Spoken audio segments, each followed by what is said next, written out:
Welcome students. In our previous lecture, we have discussed yearly premium, single premium and level premium. In today's lecture, we will be discussing the reserves generated on various policies under various premiums. So let's start our lecture.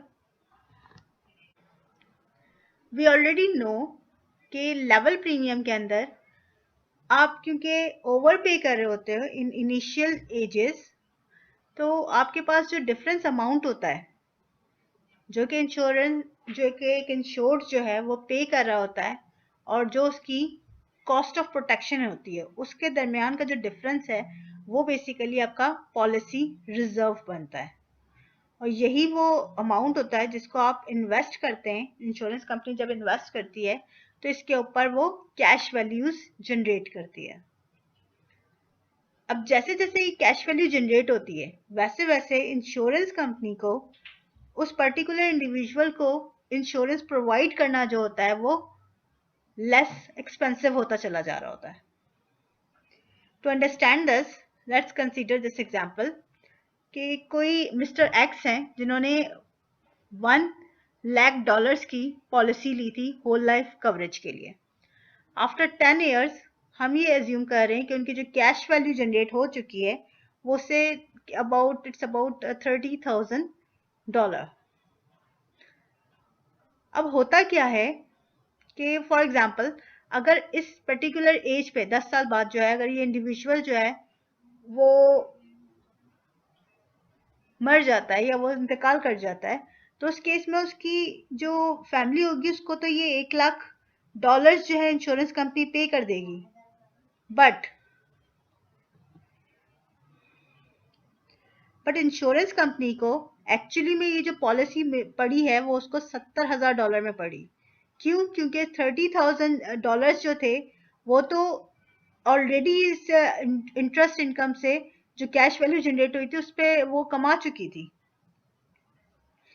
तो इस वजह से what we से है जितने की आप face value की पॉलिसी खरीदते हो आपको उतने की कवरेज नहीं मिलती बल्कि उससे कम की कवरेज मिल रही होती है। और जैसे जैसे ये इंडिविजुअल जो होता है वो होल लाइफ पॉलिसी के अंदर एज गेन करता चला जाता है, इंश्योरर को ये पॉलिसी जो है वो लेस एक्सपेंसिव पड़नी शुरू हो जाती है।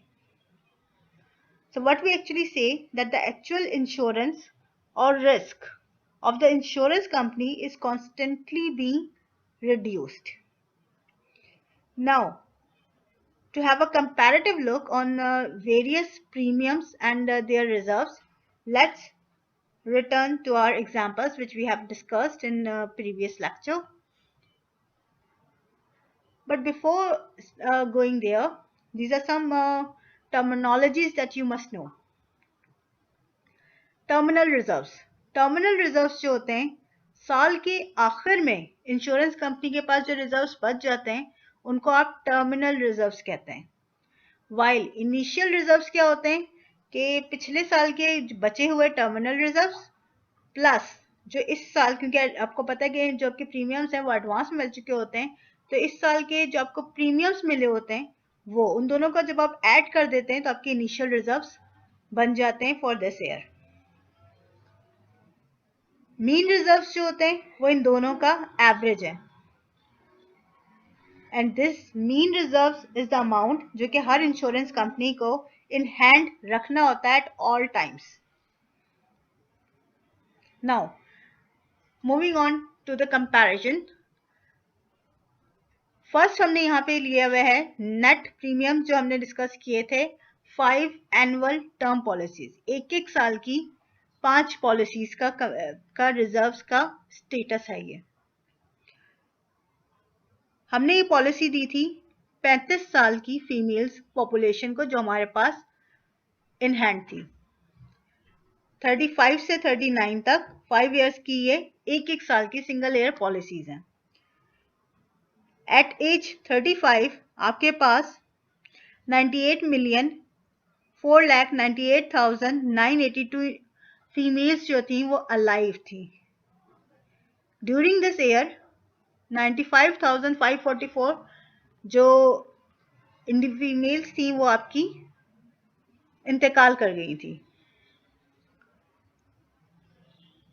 जो प्रीमियम था इस पर्टिकुलर पॉलिसी के ऊपर फॉर एट एज 35 वो आपका था 0.93 given interest and mortality both.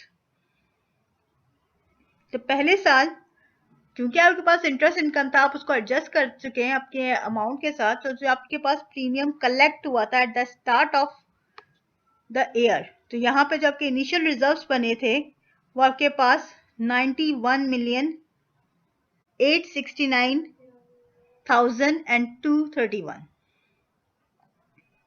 यही अमाउंट जब आपने जाके ये जो इनिशियल रिजर्व आपका बन गया था, इसको जब आपने इन्वेस्ट किया था, तो एक साल के अंदर ये आपका अमाउंट अगेन इस क्लेम अमाउंट पे जो आपको पे ऑफ करना था ड्यूरिंग दिस ईयर, उस पे eight the end of the year ये पहुंच गया, which is 95,544,000. Again, remember that we have assumed that all other things are being equal here. हम ये अज्यूम कर रहे हैं कि इंश्योरेंस कंपनी जो है सिर्फ उतना ही फंड्स को रेस कर रही है जितने उसको क्लेम्स को पे ऑफ करना है। इन दिस केस अब क्योंकि उसके पास साल के आखिर में जो रिजर्व प्लस इंटरेस्ट का अमाउंट था, ये क्लेम अमाउंट बन गया, तो साल के एंड पे उसने ये सारे के सारे जो इंडिविजुअल्स इस साल के दौरान में इंतकाल कर गए थे, उनकी जो क्लेम अमाउंट है $1,000 के हिसाब से इनको पे ऑफ कर दिया। तो इसका जो टर्मिनल रिजर्व बना in case of an annual single year policy वो 0 बना। अगेन नेक्स्ट ईयर क्या होगा, जो लोग अलाइव होंगे वो एक हायर प्रीमियम पे कर रहे होंगे, क्योंकि एनुअल प्रीमियम है, हर साल ये प्रीमियम इंक्रीज होता चला जा रहा है।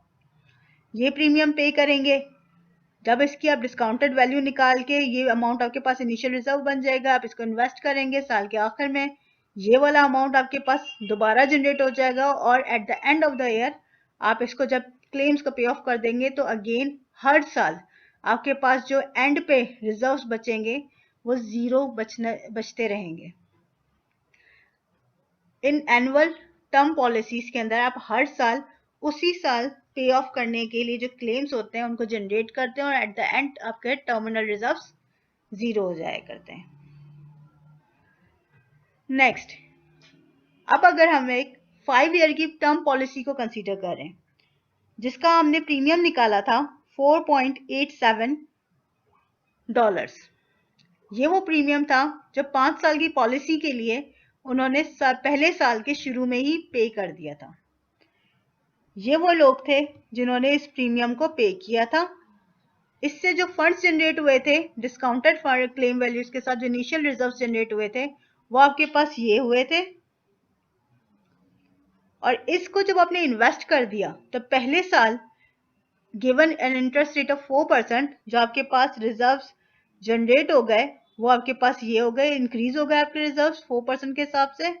और इसमें से इस टोटल अमाउंट में से आपने इतने, क्योंकि इतनी अमवात हुई थी इस साल 1000 फेस वैल्यू के हिसाब से, आपने इतने क्लेम्स को पे ऑफ कर दिया। इसमें से इसको माइनस करेंगे तो आपके पास टर्मिनल रिजर्व बच जाएंगे। नेक्स्ट ईयर के लिए आपके पास ये टर्मिनल रिजर्व्स और नेक्स्ट ईयर का जो प्रीमियम होता है उसको आप जमा करते हैं तो आपका इनिशियल रिजर्व बनता है। But in the case of single premium आपको पता है कि आपने वन टाइम प्रीमियम पे कर दिया है, तो नेक्स्ट ईयर आपके पास प्रीमियम का अमाउंट तो नहीं आएगा। अब आपके जो ये टर्मिनल रिजर्व्स हैं यही आपके इनिशियल रिजर्व्स की तरह से ऑपरेट होंगे। अब इन जो आपके टर्मिनल रिजर्व्स थे वही आपके इनिशियल रिजर्व्स बन गए। अगेन आपने इसको इन्वेस्ट किया और इसके ऊपर आपको इतना अमाउंट जनरेट हो गया एट 4% इंटरेस्ट रेट। आपने अगेन इसको इतना एक्सपेंड कर लिया और साल के आखिर में पेमेंट्स करते चले गए। Likewise the process goes on. हो क्या रहा है इसके रिजर्व्स के साथ कि अगर इसके टर्मिनल रिजर्व्स देखें तो शुरू में ज्यादा है और उसके बाद ये डिक्रीज होना शुरू हो चुके हैं, और eight the end of the term जो कि 5 साल की पॉलिसी से है, तो 5वें साल ये जो पॉलिसी अमाउंट है ये 0 हो जाएगा।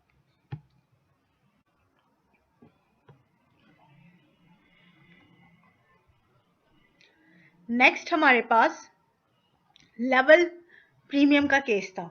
जब आप लेवल प्रीमियम ले रहे थे तो आपके पास हर साल एक सेम अमाउंट ऑफ प्रीमियम ये जो ग्रुप था वो पे कर रहा था।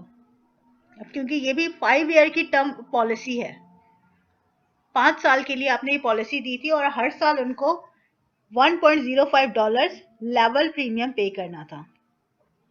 तो जो अलाइव थे एट एज 35 वो पहले साल पे करेंगे तो वो इतना अमाउंट जनरेट कर लेंगे गिवन इंटरेस्ट रेट। जब आप इसको डिस्काउंट करते हैं तो आपके पास ये अमाउंट बचता है। इसको जब आप इन्वेस्ट करेंगे तो आपके पास at the end of the year इतने अमाउंट जनरेट हो जाएगा, रिजर्व जनरेट हो जाएंगे। इस जनरेटेड रिजर्व में से आप जो है ये क्लेम अमाउंट पे ऑफ कर देंगे तो आपके पास टर्मिनल रिजर्व्स ये बच जाएंगे।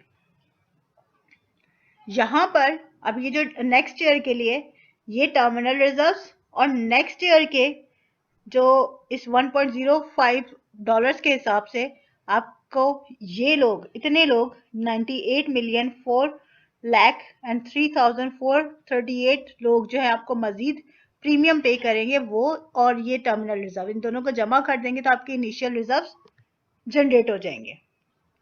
तो ये इनिशियल रिजर्व जो आपकी वैल्यू आई है ये इन दोनों को जमा करने के बाद आई है। इस इनिशियल रिजर्व को आपने अगेन इन्वेस्ट किया, साल के आखिर में आपके पास ये अमाउंट जनरेट हो जाएगा। इसमें से जो इस साल के क्लेम अमाउंट्स होंगे वो आप पे ऑफ कर देंगे और आपके एंड पे टर्म वैल्यू जनरेट हो जाएगी। सिमिलरली ये आपके 5th ईयर तक जाएंगे और 5th ईयर पे जाके आपके जो टर्मिनल रिजर्व्स हैं वो अगेन 0 पे पहुंच जाएंगे।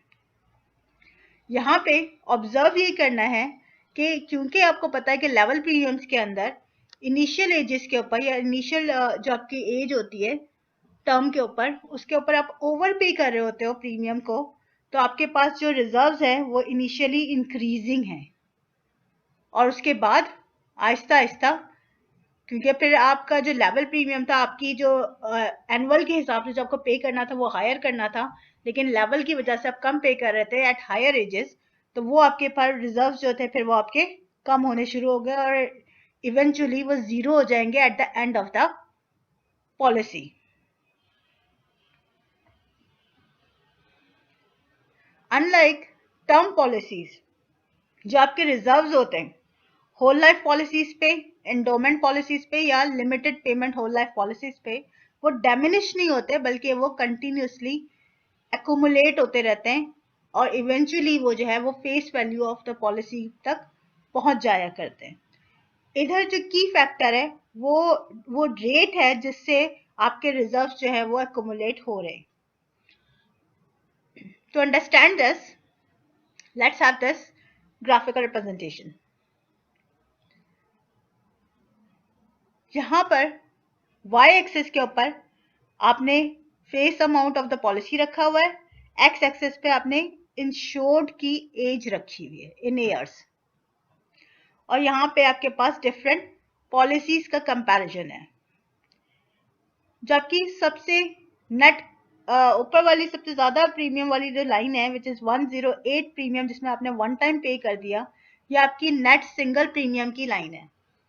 आपने वन टाइम इसको पे कर दिया और उसके बाद जो है इंश्योरेंस कंपनी इसको एट अ रेट ऑफ 4% हर साल ओवर द पीरियड इन्वेस्ट करती चली जाएगी और अपने रिजर्व्स बढ़ाती चली जाएगी एंड उसी रिजर्व्स में से वो क्लेम अमाउंट को पे ऑफ करती चली जाएगी। अब जैसे जैसे आप जो है इस क्लेम इस ड्यूरेशन को, क्योंकि आपने वन टाइम एक ही दफा में पे कर दिया था ना, सिंगल टाइम पेमेंट थी, आप जैसे जैसे अपने टाइम ऑफ पेमेंट्स को बढ़ाते चले जाएंगे वैसे वैसे आपका जो प्रीमियम अमाउंट है वो डिक्रीज होता चला जाएगा। फॉर एग्जाम्पल अगर ये 20 पेमेंट वाली होल लाइफ पॉलिसी इसने खरीदी होती तो ये 55 साल तक इसकी पेमेंट्स कर रहा होता, लेकिन इसका जो प्रीमियम होता जो हमने पीछे कैलकुलेट भी किया था वो आपके इस $108 से कहीं ज्यादा कम था कंपैरेटिवली। सिमिलरली अगर वो 65 इयर्स तक पे करेगा तो वो और कम हो जाएगा प्रीमियम और जैसे ही वो इस नेट प्रीमियम वाली लाइन पे पहुंचेगा एकुमुलेट करते हुए, इसके बाद से वो मजीद इवेंचुअली इसी रेट को फॉलो करते हुए वो face value of the policy तक पहुंच जाएगा। जबकि होल लाइफ पॉलिसी है, क्योंकि उसके अंदर आपने सारी जिंदगी ही पे करते हुए जाना है, तो वो आपकी जो लाइन है वो आपकी सबसे नीचे आपकी ग्रोथ को शो कर रही है, रिजर्व्स की ग्रोथ को। लेकिन in the end insurance company आप के प्रीमियम से वो 1,000 की जो फेस वैल्यू अमाउंट है वो जनरेट कर लेगी। इस सारे टॉपिक को अंडरस्टैंड करने के लिए I will be providing you material. So this is all for now. Hope you understand this comparison and also enjoyed the lecture. Thank you so much.